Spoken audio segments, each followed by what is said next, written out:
So we just finished the breakouts, and Edna is going to start talking about our next tool. Okay. Thank you, Stefan. Thank you very much. Okay. So now that we're on the shift gearbox, we're going to think about overcoming our obstacles. We're going to kind of analyze components of your business. So whatever that you're dealing with and whatever that you have, some type of, you're stuck at that point. You're now going to start to move your body almost like when you play basketball to what could I pivot and switch with one foot, even just a little bit, to shift into to get past that roadblock that I'm at right now. Because now I'm thinking about all that I have to go through, everything that I'm going through, and I got to make this change. Now, being able to shift, you have to be able to be, like Jerry said, you have to be able to move with the market, move with what's going on, move with what you need to move with, and gather all that that information. And you have to pivot, start to look at those. So you have to look at 2 to 3 options, know what your market is, know who's out there, what's changing, what's not changing, know all of that information, gather that information, and be able to say, you know what, this is what I need to do. So you have to be able to overcome that by making a small pivot to the left or to the right. Yeah. So next slide. So when you're faced with the roadblock, you need to be able to shift, like I said, and be able to help yourself in order to go around, and literally sometimes even to break through, meaning you have to break through what you thought your business was, because now it's changing. And the perfect example for myself, I thought that my business was going to be one specific way. That's it. When I started this full-time life coaching full-time, I saw it as a picture in one vision, one frame. But in essence, once I took this course, I think a couple of years back, my business exploded. It exploded, it changed. I started pivoting differently. I started seeing that there was more streams of income, more than one way to see my business. So by adding innovation, by adding strategies, by adding diversity and inclusion, by adding all those pieces and a team, I was able to go through, change the dynamic of what it looked like. So now that you're at a roadblock, we just discussed about our roadblocks. We're at a roadblock. We know that this problem exists. Now we have to take that, and now we have to, is it our customers? Probably not. Is it our operations? Probably so. Is it our delivery? Is it our partners? We have to put all that together and begin to shift that gear so that we can move through, either around it, sometimes over, under it, or around it, or basically, for me, it was through the business. My business is not like none others, no other business there is. So I was able to just break through and change the way it looked. Next slide, please. So some examples. I know that in the group that I was in, I did hear about time management, and that's some of the roadblocks. Or you need more cash, or the market. The big one now is the market is changing. So how do I look at my business? The market is changing. So how do you recover from that? How do you start to begin to get in line to be able to make what you're doing profitable? Okay. So you're going to have to bring in with this is, other people, networks, contacting your networks, resources, again, pulling in information that you don't know you have, or you don't know of, starting to research what's out there and what your competition is, marketing, anything like that, anything that's going on, what's going on in the marketing that I should know, that maybe I should pull in and create as well. The delivery on how you're doing it. Sometimes And I know as a real estate broker, sometimes being quick to ask for the sale, maybe that delivery needs to put a halt on it. Maybe you need to change the way that's done. And then the service, maybe I don't need to, when I do go over and do whatever I'm working with someone, maybe I don't need to be talking about myself. Maybe I need to be talking to them about what they know so that I can get more information. Okay, next slide. Yes. So what we're gonna do is shift the approach. So we're gonna take that left foot and we're gonna shift to the left. Shift and what you pay most attention to. Like, so you're paying attention to the problem more than you're shifting. So what you need to do is focus on and don't pay so much attention to what the problem is, but focus on the solution, right? And then you're gonna be paying attention to, even though you're paying attention to your problem, you're still going to be, what's the solution now? I've paid maybe 5 minutes or 10 minutes or 20 minutes or even years to this big problem, right? But I haven't found a solution. So what's my solution? So I have to begin to shift part of my business and change how that I'm looking at this, because I don't want to stay this way another year. I don't want to stay this way another hour. I want to be able to change that and be able to balance that so that I can profit, because that's what we're all here for, is to profit. So we're going to replace a major part of our business model with something different. Now, how do I do that? How do I pivot? Now I'm on one foot now, because when you pivot, you're really on one foot and just moving on another foot, right? So how do I, now I'm on one foot, how do I pivot? So you want to make that smooth transition, and you want to be balanced when you do it and not fall off. So that encompasses having the information and trusting yourself enough. Hey, I can do this. I have enough information here, here, and here. Let me find out all this information. Okay, and I have all this information. Now, how can I move my business and pivot and put that foot down and move to the left or to the right? Oh, no, I'm going to just jump in because I think what you're saying is great. And I just want to explain this a little bit differently in case it's helpful. So for example, there's little shifts that you can make in your business, and there's major shifts. So a little shift would be focus, a major shift would be a pivot. And an example of a little one is, let's use my brother's company. We talk about this never mind, I'll shut up, because the next slide we talk about that, right? You could talk about it. Oh, okay. So I'm going to shift slides now. But so, sorry. So the small shift would be a focus, and that is an example is my brother's company. He's doing about, I want to say maybe 3 million a year in sales right now. And he sells B2B environmental cleaning products. Before the pandemic, went into a Whole Foods, and I'm eating lunch there, and I turn around and there's my brother's chemicals in a bottle next to me with a spray bottle. And I was like, man, that's so cool. I'm sitting here eating lunch, and I turn around and there's my brother's company right there. But the pandemic hit and he lost 80% of his business. So what he ended up doing was he said, you know what, I'm going to focus on hospitals, which is changing and focusing focusing on customers like hospitals. And then he also realized that right now what these guys need is my hand sanitizers. And so he shifted his focus to type of customer and type of product that everybody was clamoring for. So that's a minor shift. A balance shift would be, there's so many different ones, but Edna, did you want to talk about balancing shifts? Oh, you good, go.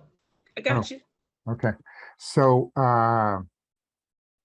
So this would be, I mean, there's just so many different things. So like if you are focusing on, you know what, I want to change to making it a more inclusive, more general service that I offer, or product that I offer. So for example, in our breakout, we have a used car sales company.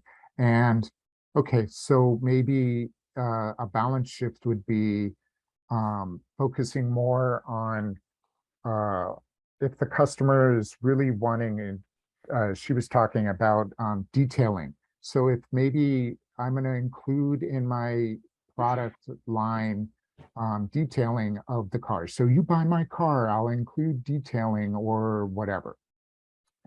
A super simple example. A pivot would be a major change. Like, hey, you know what? We were doing X, we're now going to introduce Y. And that's what Edna was talking about. That's the major shift or pivot in what your operations are. So for example, we in one of our earlier sessions, we had a guy that was doing data center cleanups. And he was like, you know what, I'm going to now do COVID cleanups. So we have data centers, or we're going to help you clean up your data center, but we're going to make it COVID sterile, if you will, I guess. And that would be a major shift. Back to you, Edna. Sorry, I jumped in there. Oh no, go ahead. I'm listening. Go. You good? You Oh, good?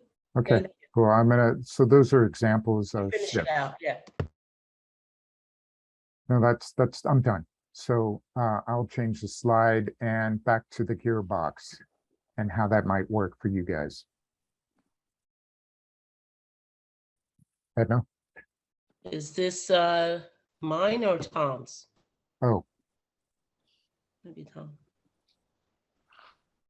No, it's yours, Edna. Okay, Sure. thanks, Tom. So the as Stefan said, the shift gearbox. Now, what we're gonna do right now, I think we're going to another breakout. Is that right, Stefan? yes. In a few. Okay. So So yeah, in a few, yeah. Yeah. So yes. okay, so here's the gearbox, the shift gearbox. It's customers, revenue, costs, delivery, operations, marketing, product service, and partners and resources. So what you're going to do is take a look at all of those and what activities you're actually doing in all of these, and how you reached your customers, or how you want to change things. So it's going to be now and what you're going to do that's new. And if you want your business to survive and thrive, you need to adapt to all, in all of these areas here, all these shift gearboxes. So you have to look at what the elements are in your business model, and how to change and have an advantage or opportunity in each one of them. And ask yourself, what are the elements that can stay the same? And am I still offering the same core value to my customers? So you're going to look at it and you're going to see that you have, let's say if you take revenue, now my revenue is da da da, and where it's coming from. And then the new look is now I can bring in another stream of revenue from this particular area, but almost in the same lines of what I'm doing right now. So this is what we're going to be doing. And just, you could take one area. You don't have to do all of the areas at one time, but you could take one of the areas that's most concerning to you, and then make that switch or that change so that you can start to, flow in something new. Next slide. Sure. Okay, so you're going to review your roadmap, look at the gearbox, and you're going to figure out how to overcome the major obstacles by shifting a gear. And remember to focus on the 1 to 3 gears, not all of them, just the ones that 1 to 3. So the 3 that are either the one that's you're focused on, or the up to 3 that you're focused on, and be creative about it. And this is the fun part of it, is being creative on how you can really bring in that, for the revenue, how you can really bring in that additional stream of revenue. So you have 8 minutes here to do that.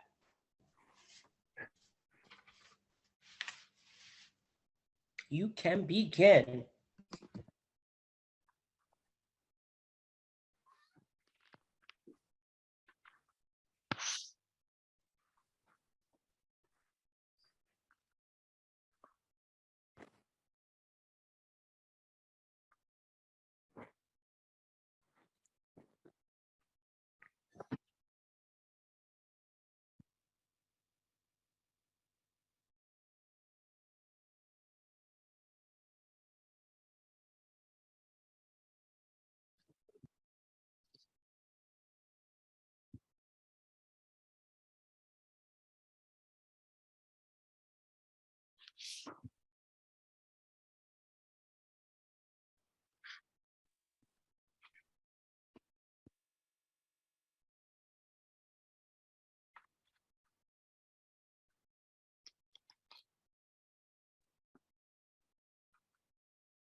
Stefan and Edna, why don't we send people into the small rooms very soon, because we're going to run out of time. We only have about 15 minutes left. Okay. Yeah, so Ruthvik, would you set up the rooms?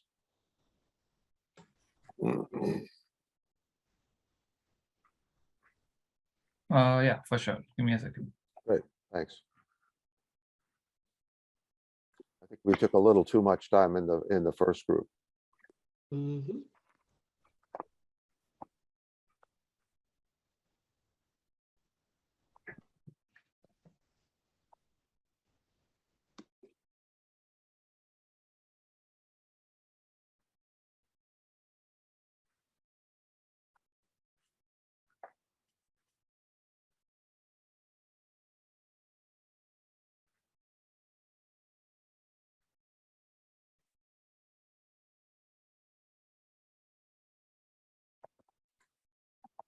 Is there a next slide to show, by the way?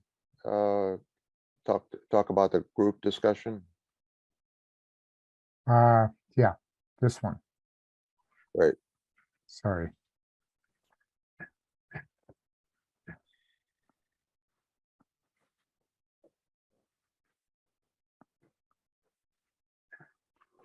So what we're going to do is we're going to look at the gearbox, and you're going to pick which gear you think you will handle one of your obstacles the best. And you're going to present it to everybody in the group, and the group will give you feedback on, oh, that's what you're going to do, or maybe this instead of that, and so on. Give you feedback. So Ruthvik, if you can put us into the breakouts, and in our group, we'll start with Jerry.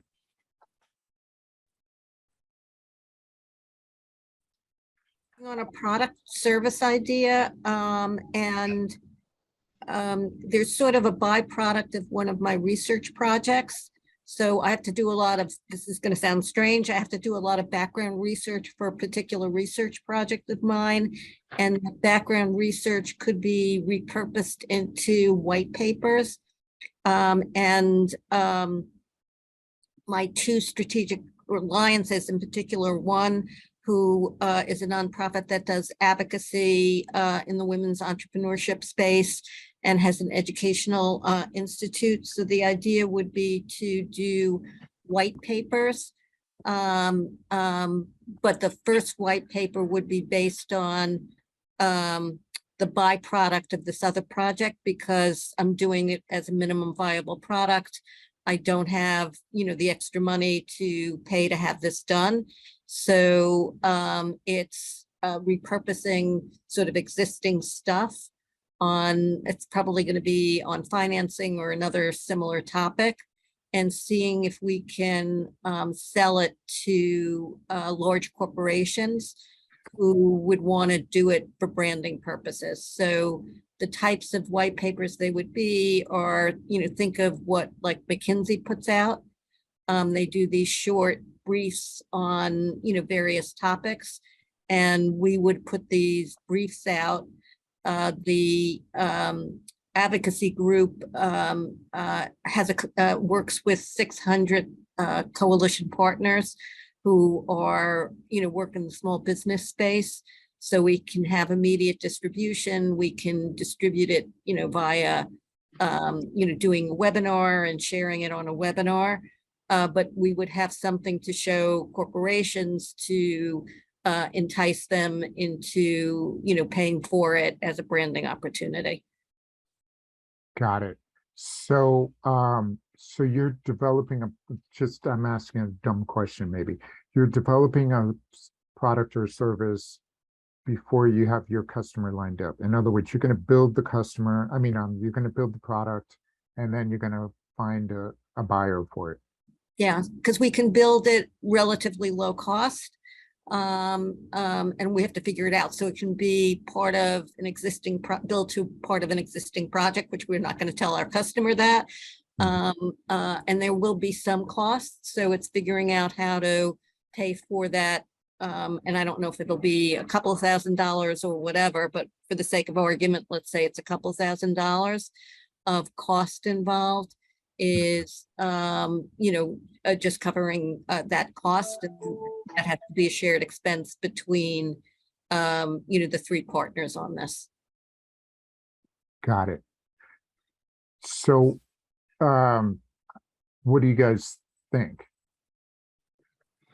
I think that the idea of repurposing your research is brilliant. You put in the effort in anyway, and if you can, pass it on to another customer, it's great. The idea of selling it to a large company like McKinley is doubly brilliant. So I'm just using them as an example. We wouldn't. Yeah. But, yeah. but as an It's more- example, yes, that segment, I think that's great. Have you done that before? Have you sold research to larger companies? So yes, I do sell research, like American Express has been a client. But the beauty of this is that my strategic partner, the advocacy group, has many large corporations as her clients. So she could identify, let's say, 5 or less organizations that might be interested in this. And, we would have, we can, she certainly can ask before it's done. But I think, having an example of it would entice them more. Literally it will be scheduled for a meeting, I think on Tuesday, to discuss this. And that's fixed. So, I agree with what Charlie's saying. Is there any way, or you've already done the work, so it's. We haven't done the work yet, but it'll be a byproduct of one of the projects that we're going to be working on over the next few months. Okay. Okay, and that research that you're doing, you're being paid for. In other words, you have a customer lined up. Okay, got it. So then, yes, I agree with Charlie. So if it's already being done and it's being, and you're just creating a spinoff, if you will, and seeing, okay, we got a spinoff, who's interested, kind of thing, right? Yeah. Is there any way you can find out that sooner rather than later? Who's interested? Yeah, so that'll be Tuesday's conversation with my two partners. So Candace has to talk to her partners. She can identify, I don't know, let's say 1 to 3 partners that she thinks would be interested in this. And she might be able to pre-sell it, but if we can't pre-sell it, then we still would produce it, because we have to have the documents anyway. We have to distill the research anyway. And that distillation could have, multiple purposes. Got it. Okay. Do you have any issues with work product? Like if you're getting paid to do research for one company, are you free and clear legally to repurpose Yeah, it? The way you that's a really good question. So as long as you change it, they don't own it. Well, turn a colon, turn a comma to a semicolon is one way of changing it, but completely Exactly. rewriting is different. Somewhere on that spectrum. Yeah, it'll be more than semicolons and Okay. commas.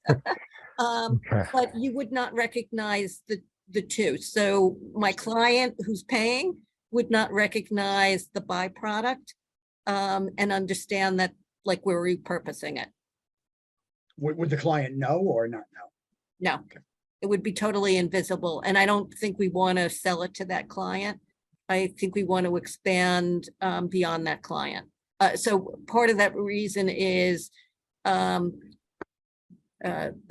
particular client has a very bad reputation in the marketplace, which is why we're doing work with them, and why they want to do work with us. And I don't think we want a corporation with a bad reputation to own everything that we do. Okay. So you explicitly retain intellectual property rights on the research? No, we would not own the intellectual property on the research report done for the large corporation, but the guts of it, that Gotcha. go into it, they would not own. The process. Yeah, yeah. Okay. So that's something you're kind of sort of doing anyways, which is fine.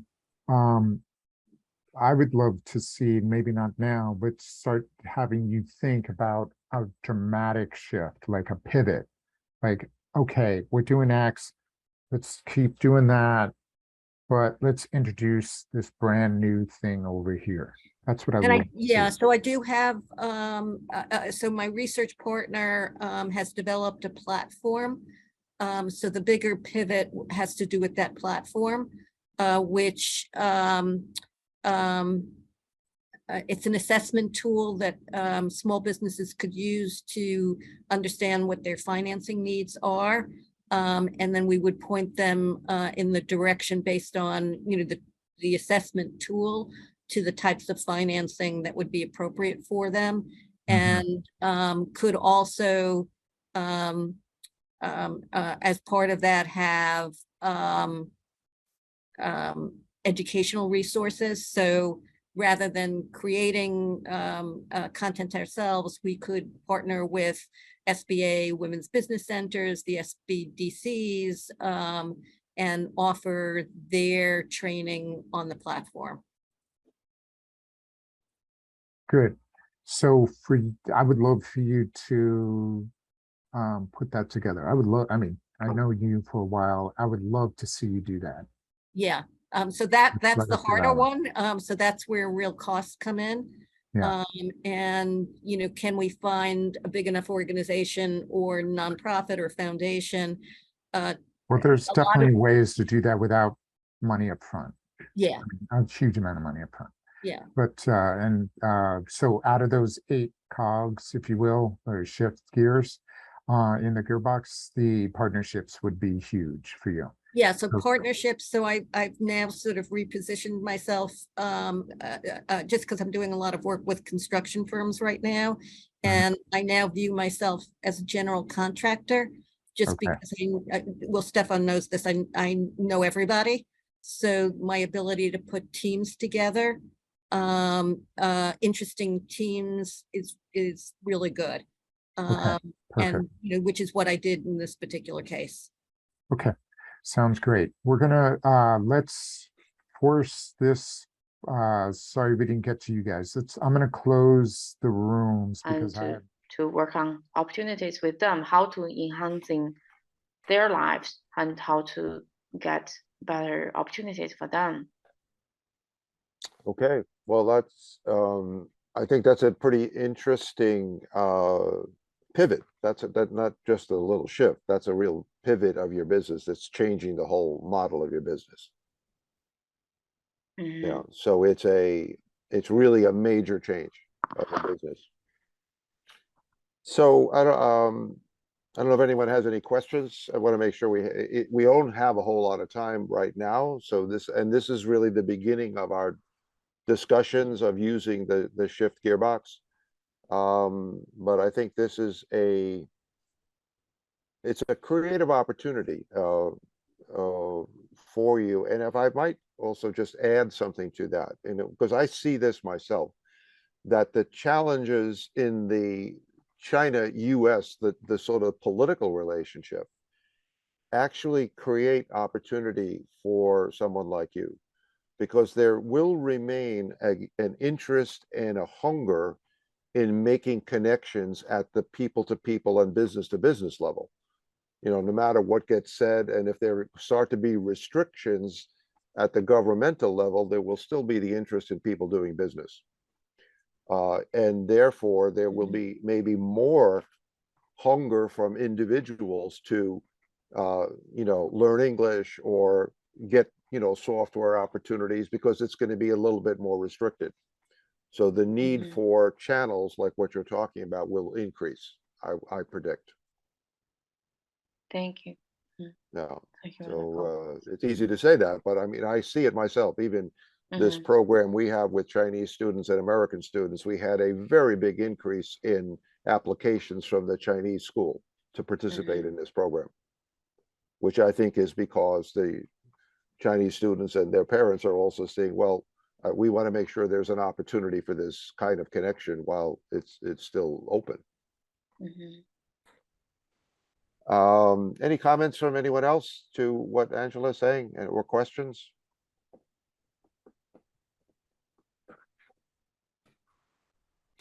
I have a question Yeah, Susan. on the focus approach, and Ruth, I think was the one that talked about the focus on the solution and not the problem.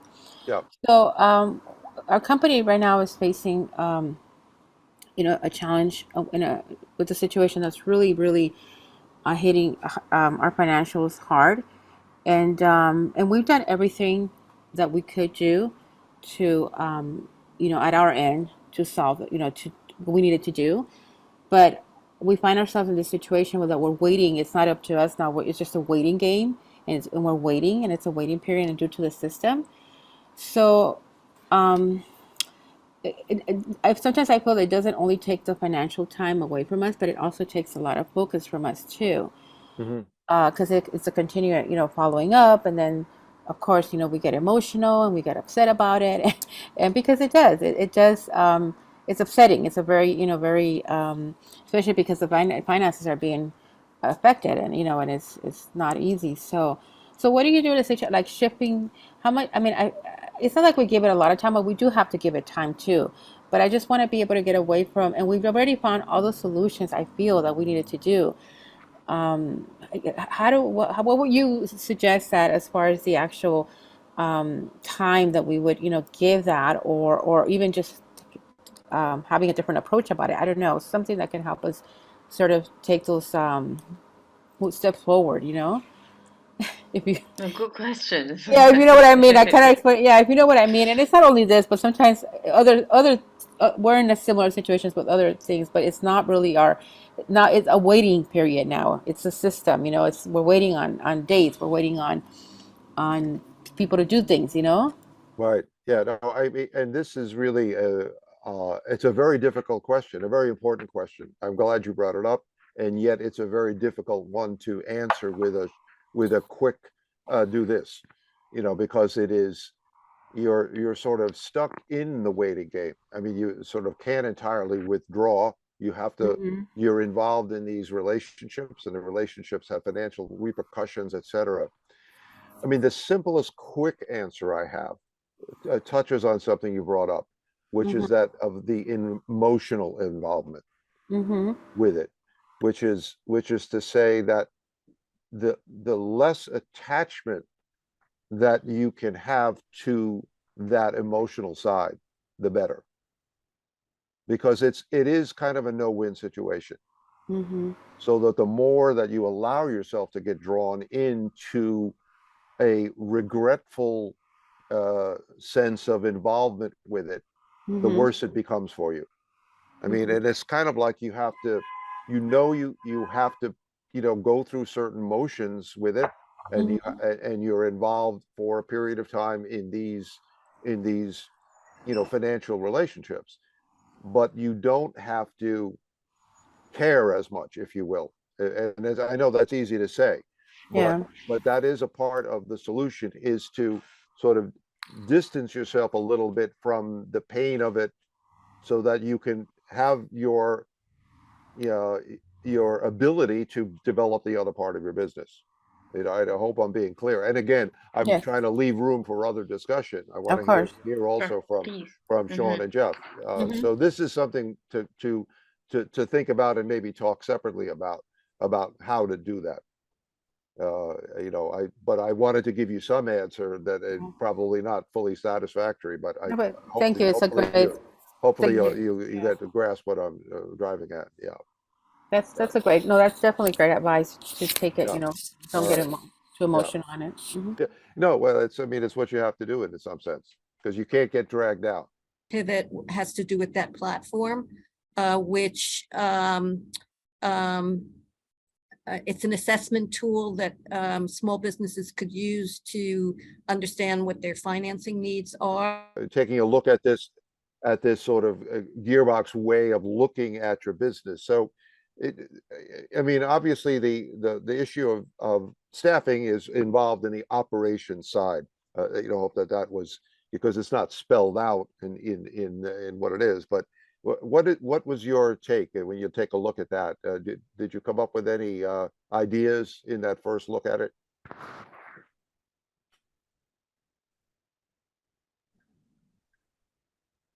Yes, it pretty much follows a path that we're on. It's just getting to those steps to be really ready to take on that challenge for each step.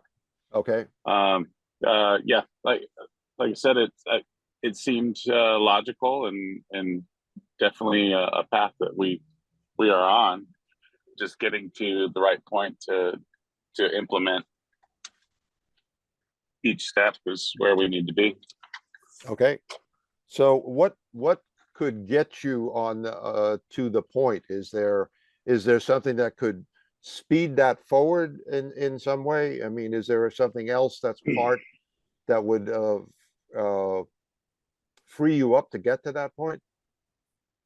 Development is our biggest thing. Right now, we're tied to a certain amount of developers, and we can only make so much progress Right. Okay. with the budget that we have.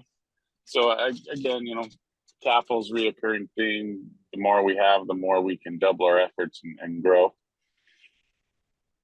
Okay. Right. So funding then is a limit then. You can only do so much with the amount of funds you have right now. So Correct, that becomes, definitely. yeah, that's part of the challenge. All right. Yeah. Okay. So to be maybe continued this conversation, because I see we're going to run out of time and not going to be able to get into too much response. Jeff, do you have anything to add? Oh, yeah, we're getting, you know, a minute. I have 50 seconds. You got 20 Well, seconds. Yeah. Yeah, 20 seconds on the clock. So Sean's right. I mean, the biggest challenge is you need to bring these people in and bring people in full time, have their complete attention working on things, especially if we're bringing on technology contractors. You need to be able to monopolize their time and keep them focused and not having them wander off and do other things while they're trying to. So that's the biggest challenge, is just roping people in and retaining them so they can stay focused and get the work done that needs to be done to move things at a very aggressive pace. Okay.